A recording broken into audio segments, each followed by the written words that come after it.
Welcome back to the Bread Therapy Baking Show. My name is Daniel. I'm a professional therapist and hobby baker. And today we're making Texas Kolaches and talking about healthy everyday habit formation. I want to break down 2 reframe or perspective shifts on building better habits that's been helpful for me personally. But first I have to discuss the 21-day myth. I'm guessing you've probably heard the saying it takes 21 days to make a habit. Maybe you've even tried to make it the first 21 days in January for your New Year's resolution, only to find out the habit didn't stick. The 21-day habit rule is not based on any actual data on habit formation, but is actually based on an observation of a plastic surgeon that noted it seemed to him it took his patients about 21 days to get used to seeing their face in the mirror after a nose job, without being thrown off or shocked at their reflection. This somehow got passed along and turned into the 21-day habit myth. The reality is it depends on the type of habit and how consistent we can be at it. A Hallmark study found habits took an average of 18 to 254 days to establish, with an average of 66 times in a 70-day span.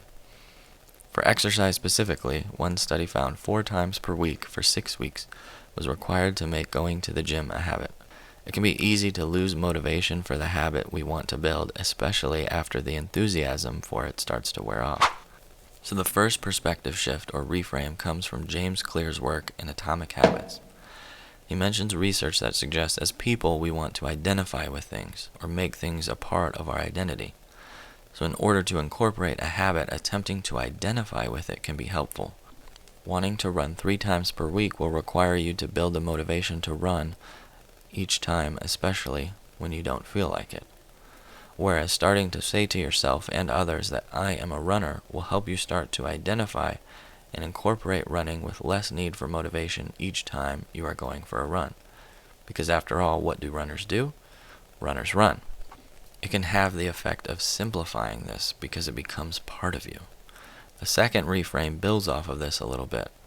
In a podcast episode, Tim Mackey says, "Your character is shaped by your habits." I'm not sure if he was quoting someone else or not, but this line really struck me.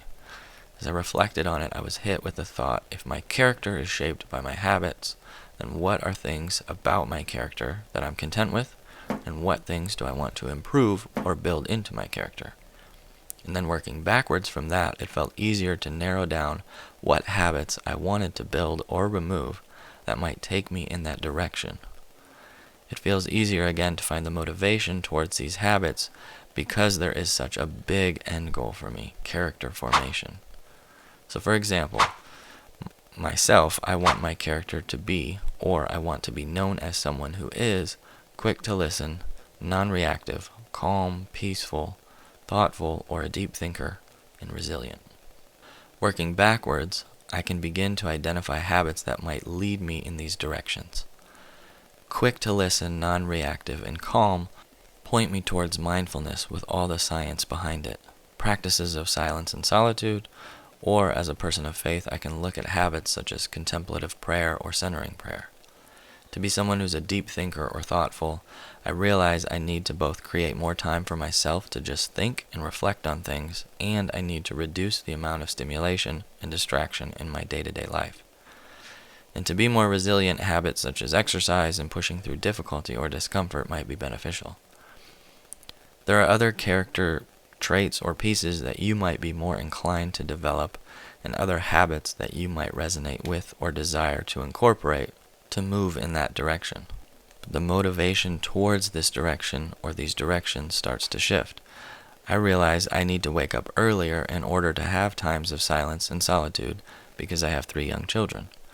I realize I need to reduce stimulation, so I have limited myself to only watching TV shows when I am watching them with my wife or someone else, rather than watching something constantly, like while I'm doing the dishes, for example.